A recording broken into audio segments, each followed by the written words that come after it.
Hey there, it's Jim Nysonger, and I decided to record this little video to show you the difference in how I'm using AI compared to how I used to use it. And so the way I used to use it is that I used to have long discussions with ChatGPT or with Claude, copy those discussions into Google Docs, find a lot of cool, fun, interesting things, but usually end up quite frustrated that the experience that I kept having is I would be doing something that would feel on track, maybe for days, maybe a week at the most, but usually for days. And then all of a sudden the whole thing would evaporate and stop making sense. And so I just was talking to somebody the other day who has an 800-page long Google Doc that he's copied from a particular ChatGPT conversation. And so I can totally relate to that. Maybe you can as well. But here's the difference. Now I coach agents, and those agents direct my other agents who are creating results for me. I'm going to tell you what that means here. And so basically what that means right now is that I have, at the moment, like right at the time I'm recording this video, I have 52 agents with 1,028 custom skills. I just looked at my skills library and found out that that's actually what I have. I wasn't sure how many there were or anything like that. And so the thing of it is that my agents direct other agents, and some of them create new agents. And so basically what I'm doing then is coaching a few agents who are directing other agents, and they come back with results. If I don't like or agree with the results, I coach them, meaning telling them to fix the skills that they have that they're operating by. And so then they start producing different results. Anyway, so what I thought I'd do with this video here is just show you. Let's look at some of the research a few of my agents did while I was getting takeout. So let me switch something over here, over to my other screen. Let's show that one. Yeah. Okay. So here's what I have over here, just to kind of familiarize you real quick, because there's a lot going on this screen. But this that I'm moving right here, this is my conversation with my agents. This is my coaching. Anyway, so I'm going to read to you exactly what I said. So here, just starting off the conversation, I want to think about something. I want to think about the mechanisms that cause market positions to go from untouchable to dismissible. Specifically, what I'm thinking about, what I want to start taking a look at, is how markets flip, the inversions that happen. And like everybody talks about Blockbuster video, all of that stuff. And it's so many people's favorite thing to say, but I want to talk about the structural inversion that happened. So I think it's important to talk about, to find the mechanisms. So I'm guessing we're probably going to want to go deep on research of mechanisms of all of this, so we can really show how this happens throughout history, and then also how it's happening inside of the expert space and all of the niches where expertise selling. Oh yeah, it looks like I repeated there as I was talking into my AI. And so here was its response. Okay, here's where I think things stand. You're looking for these things, and then you want to map these things. And here's what I think you're asking me to do, a deep research run. And so we're happen to be in collaborative mode right here at the moment. And then it's like, okay, a few things that I notice. This already maps to the force aliens hijacking mechanisms. This is a different research that I'm doing. So it already maps to that. The strength causes problems architecture from your DMP work. So it is relating to other documents that I already have, other research that I've done. And the Blockbuster mechanism isn't, they didn't see streaming, it's that their distribution advantage, physical locations, became their structural liability, the strength inverted. And so it's already doing a little bit of responding back to me. Before I spin up the research, is this for content, for the DMP positioning work, for something you want to communicate to someone, or are you just exploring the territory right now? So it's getting clarity from me on what I'm looking for. Your AI probably doesn't do any of that so far. Anyway, so then, yes. And so you can see, I say, yes, the salience hijacking mechanisms for sure. And part of that is trained in capacity. Wouldn't happen if the market didn't fucking shift. Also, if people didn't become saturated with the current messages. So it would never become trained in capacity if the landscape wasn't changing. And so I'm giving it more instructions of how I'm looking at this, right? And so so the people who were dominant would continue to be dominant. And this is 100% for DMP positioning work. It's the only thing I'm doing right now. And everything is about turning the frustrations in the market and the desire for resolution into demand for DMP and DMP done for you deployment. So I'm pointing it. I'm saying, no, this is the only thing I'm working on. Pay attention. Okay. So then it responds, got it. Okay. Inversion requires two things: the training and the landscape shift. Without the shift, trained in capacity is just trained dominance. People who dominate niches keep dominating niches. But we see that isn't happening. That has never happened throughout history because every niche is rapidly changing, right? And so anyway, so it's got, it's storing this stuff in things that I call thought pads, where it's just automatically being stored as I'm having the conversation so we can refer back to them later. So it's telling me where it's got stored. Here's what I think the research needs to find. And so it gives me its criteria, the specific questions the research would answer this. What are the known mechanisms by which dominant positions become liabilities? What role does saturation play in triggering inversions of markets, where the people who were the strongest then become dramatically weaker and new people come and replace them, right? How do incumbents' strengths specifically become their vulnerabilities? I don't know. If I was one of the incumbents in any niche, I would definitely want to know that. And then what's the timeline pattern? Is there a predictable arc? What's the role of a new medium or technology in accelerating the flip of a niche? And then how does the leader's response to threat typically make it worse? And so every finding maps to the expert space. And so then basically, here's me doing a little coaching. Yes, do it. And make sure you use the right agents, skills, and deployment skills. Everything that to make this high quality, following the best of what we've already established. So anyway, so there was the end of my coaching. Hit send, went for takeout. And so when I got back, here's what was waiting for me. And so we go over to this first row here. And so this first research folder that it created for me is market inversion research. And then it created these documents for me. So I'm just going to show you how it organizes those, right? Okay, so first it did an exhaustive catalog of named academically sourced mechanisms describing how dominant market positions invert, how the thing that made you untouchable becomes the thing that makes you dismissible. Okay, pretty important to know if you've been dominating or doing really well in some niche and things are changing as rapidly as they are right now, right? And so here's the table of contents. So these are the mechanisms that started mapping for me. The innovator's dilemma, core rigidities, competence trap, the Red Queen effect, Icarus paradox, all of this stuff, right? And so there are 27 of them. 27 mechanisms that are happening in your niche right now that are possibly unseating the people who are the leaders in that niche and either unseating you as well or making room, making space where you can occupy, right? And so then this is a very, very long. So it's the innovator's dilemma. Who's it named by? This guy, Clayton Christensen, Harvard Business School, right?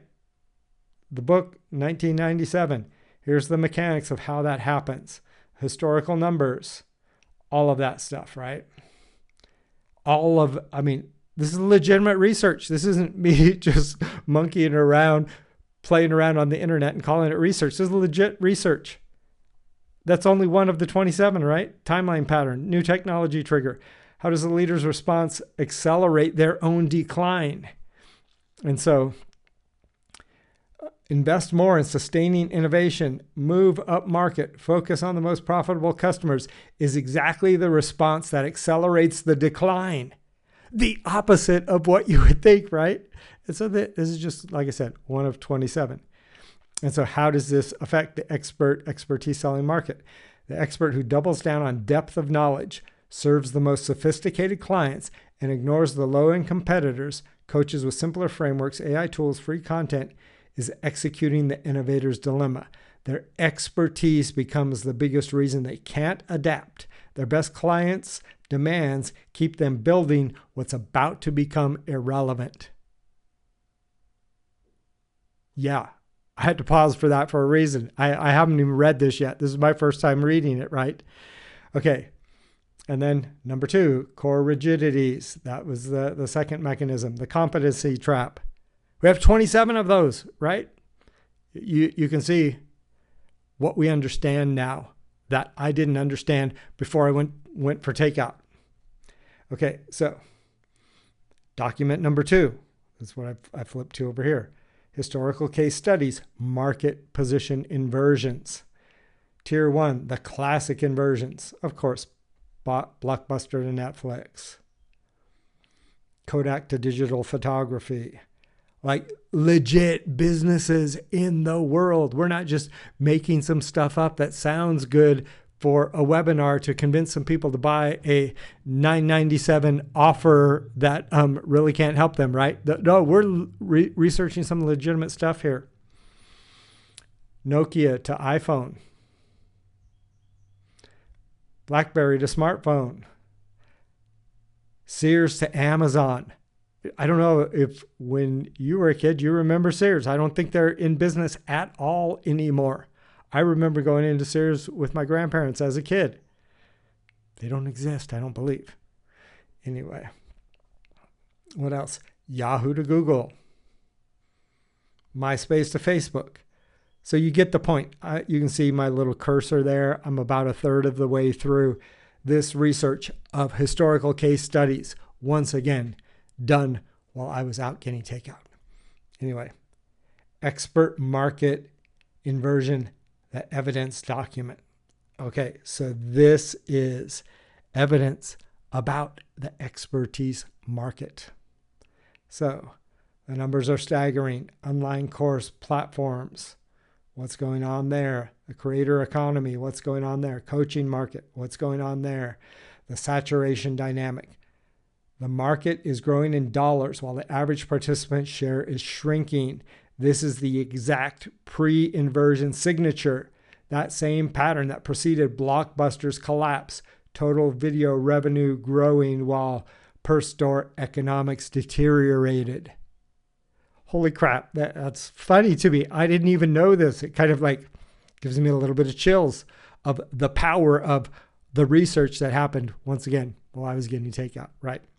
Okay, and so the key ratio, the U.S. coaching industry doubled since 2016, while the number of coaches increased 54% in the last 6 years. The math, more coaches are chasing more dollars, but supply is growing faster than the ability of any individual coach to capture revenue.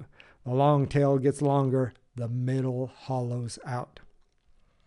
Trust erosion evidence. Okay, so I see a lot of people talking about trust erosion, people don't trust. Okay, well, here's real research. Here, this isn't an opinion, right? The prove it economy, FTC enforcement escalation, the AI disruption of expertise. Okay, once again, I'm like 1/3 of the way through. The Chegg Canary, most complete case study of AI destroying an expertise business. Okay. I don't know what this says, but there's some stuff in there, right? I don't want to just read everything to you, but why Chegg matters. Chegg sold packaged expertise, homework help, tutoring, study tools. The moment that same expertise became available for free through AI, the entire business model imploded. The response, building their own AI tool, failed because you can't compete with free commodity expertise by packaging it slightly differently. I want to read that last piece. The response, building their own AI tool, failed because you can't compete with free commodity expertise by packaging it slightly differently. I don't know how many people you know doing that. I know a bunch. Anyway, so that's the expert market piece, right? Okay, so timeline patterns of market position inversions. Okay, timeline data across history. Kodak. So this is saying that. Blockbuster. Signal to collapse, 14 years. Nokia. Peak to collapse, 6 years. BlackBerry, about 6 years. Sears, 30 years, but the financial cascade took only 5 to 7 years. Yahoo, peak to sale, 17 years. I don't know. I don't know what all of this exactly means. MySpace, fastest collapse in the data set. Peak to collapse, 3 years. Right? Encyclopedia Britannica, tax industry, travel agents. Right? So that collapsed 16 years ago was when it was done collapsing. Record labels, acceleration patterns. So the shrinking timeline, it's happening faster than it's ever happened before, right? So anyway, here I am. Once again, about a third of the way through. You're starting to get the point of the power of what happened while I was out. Okay, mechanism cards. And so these are the 5 structural mechanisms of position inversion. And so once again, I told an agent to direct the agents to go do this work, right? And so I coach the agent that is directing the agents that are doing the research that come back with this stuff. You can't do this in ChatGPT. Like I said, I have 52 agents. You can't do this in there. Like, slow this video down, capture all of the different things that I said, take that to your ChatGPT, and you're just going to get a bunch of garbage. All right. Anyway, so the 5 mechanism cards of 5 structural mechanisms of position inversion, the competence cage. One line. The deeper your expertise, the less you can see what's killing your business, because the expertise itself is doing the filtering. Imagine if you had this for your particular niche, right? So the copy comes out of the facts, not out of making up a bunch of crap, right? So everybody thinks, oh, I have the copy problem. I have the copy problem. No, for the most part, they are research problems, lack of evidence, lack of anything true and helpful that we disguise behind a bunch of hype and bullshit, right? Anyway, so then next, so that's just the first of 5 mechanism cards, right? It's got a bunch of information. The success trap, the one line: every win is a vote for the strategy that's about to stop working, and you'll never see it because the wins feel like proof. An important thing to know, and this is why we need outside eyes looking at what's going on, right? What's the next mechanism here?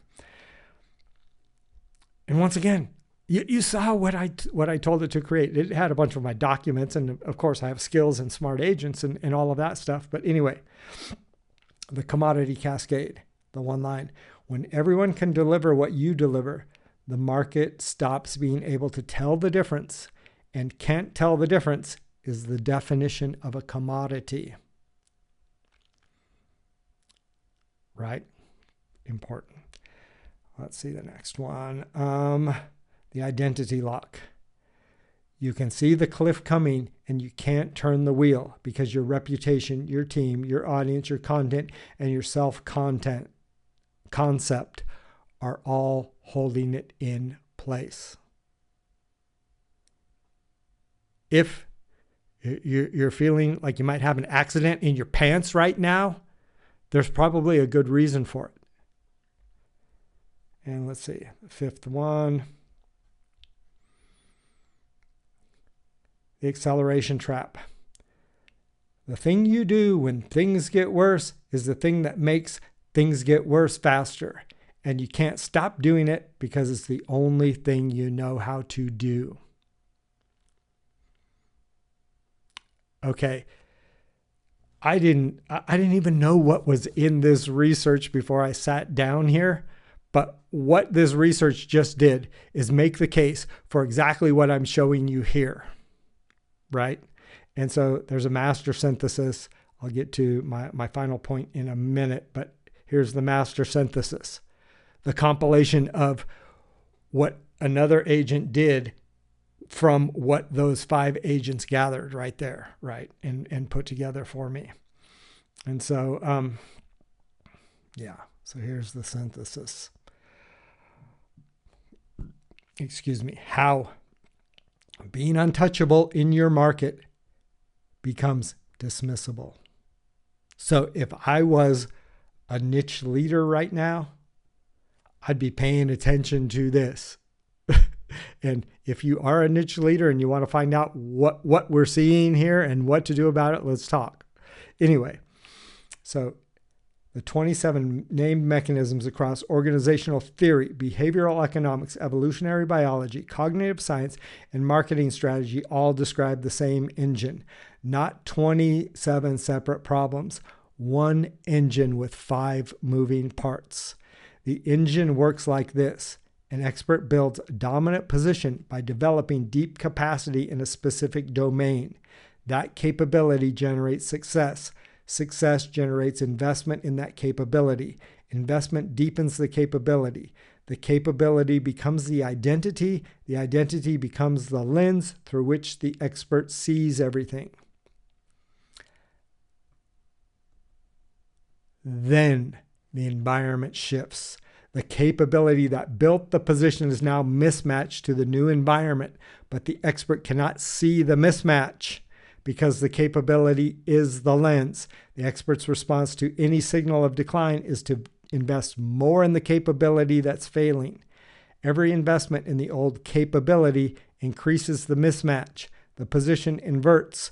What was untouchable becomes dismissible, not because the expert got worse, because the expert got better at something the market stopped needing.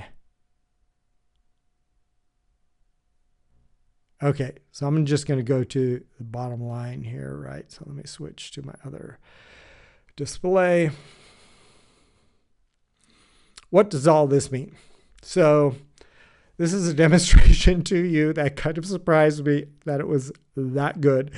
And so anyway, what it means, I can research any niche and map the hidden language patterns and frustrations in a way that was impossible before, in a way that I guarantee you cannot do with ChatGPT. No way.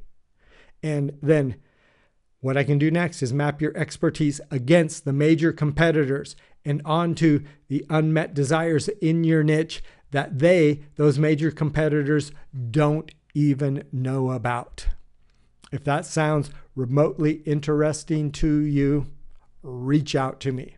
You're watching this video somewhere that probably has a connection to send me a message. That's all I have to say about that for the moment.